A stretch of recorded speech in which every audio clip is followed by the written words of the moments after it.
All right, welcome back to the channel. It's your boy Fanon, and in this video, we're going to talk about rumors being confirmed about the Errol Spence Jr. Terence Crawford fight and confirmed by Terence Crawford's camp.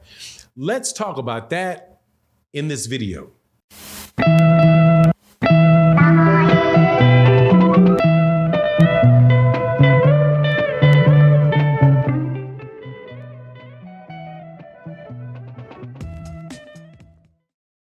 All right, welcome back to the channel. It's your boy Fanon, and in this video, we're going to be in the 147-pound division, and we're going to talk specifically about rumors that were out and reports that were out in the media that had been attacked as false news, which turns around and gets verified by Terence Crawford's camp themselves.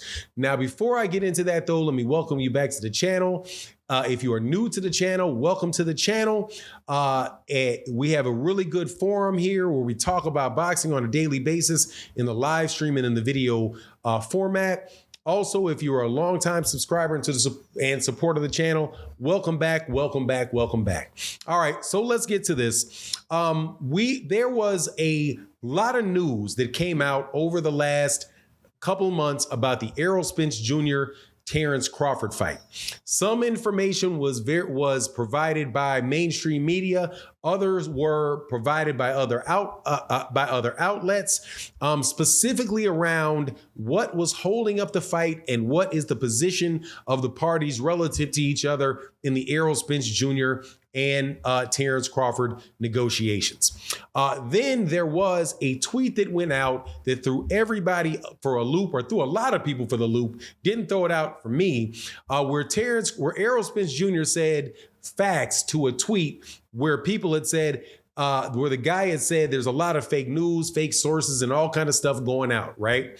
And Errol Spence Jr. says facts, not particularly sure what facts he said was and who he was talking about, but a lot of people go out and say a lot of things about this being fake, that being fake, this being fake, that being fake.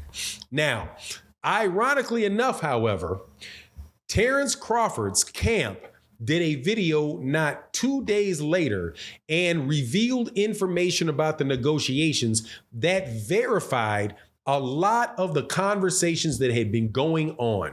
Specifically, whether or not Terence Crawford wanting more money had anything to do with the fight being held up. Also, whether or not there were things that were in the contract that were or being negotiated that were in the favor of Errol Spence Jr. that was not in the favor of Terence Crawford, right?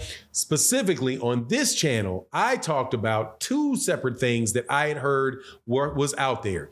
One, that was Terence Crawford had asked for $20 million for the fight and he wasn't budging. And also that there was an issue around the rematch clause in the fight and whether or not whether it was going to be a one-sided rematch clause or a two-sided rematch clause. And at the same time that there was issues around Terence Crawford feeling that some of the things not related to money were more in the to the advantage of Errol Spence Jr. Right? Now, I'm sure you may have heard other things otherwhere. So what other places? So what was actually verified by Terence Crawford's camp through Bernie the Boxer in a live stream that he had? That one, they were not offering Terence Crawford the money that Terence Crawford deserved, that they believe Terence Crawford deserved in the fight. Now, how is that verified? It's verified when you listen to that along with what Stephen Espinoza said about what was holding up the fight, which was that parties were asking for Floyd Mayweather Jr. type of money.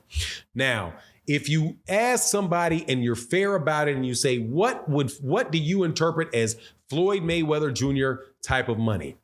It is going to be something above $20 million because Floyd Mayweather Jr. has not fought for a guarantee less than $20 million in years. It is a very high guarantee. And on top of it, it is about half the guarantee that Canelo Alvarez got for his fight with Caleb Plant, where Showtime paid $40 million guaranteed to him.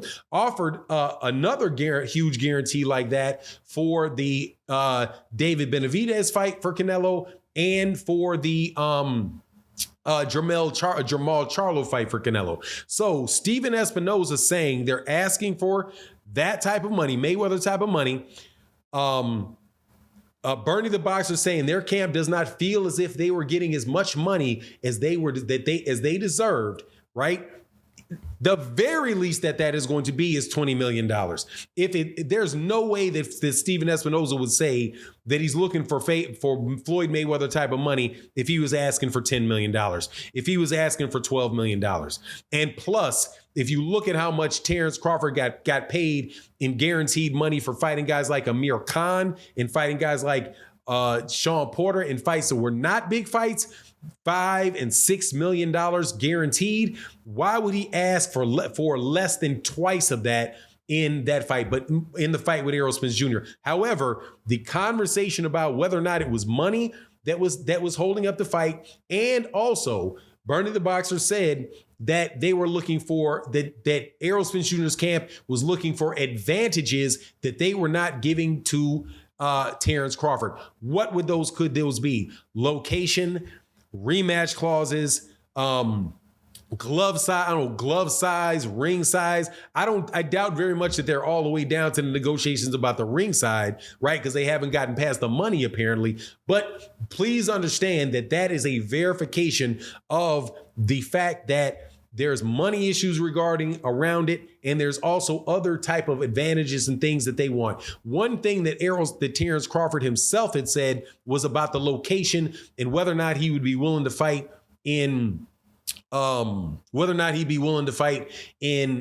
Texas, or whether or not he'd be willing to fight in Vegas or wherever that. And now Errol Spence, for his part, said, that the fight, and he said this just this weekend, that the fight is definitely going to happen. But he said, I don't know when and I don't know where. When's the date? That's not settled. Where the date? It's not that. They're still in negotiations.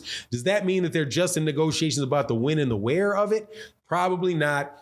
Terence Crawford, they're still probably stuck on the original issue about what the money's going to be. However, at the end of the day, those are all very, very reasonable reports that were validated by Terence Crawford's team. If not the specific dollar term, right, or the specific clause associated with the contract that Terence Crawford would feel is advantageous, still well within those types of issues where the sources that provided them could not have been making them up. I guess they could be making it up and providing people, but no reason to believe they are, when after the fact you have somebody from Terence Crawford's camp actually verifying that that's the case, and those type of issues are their problem with continuing on in the fight. Also, any conversation about whether it's Errol Spence Jr.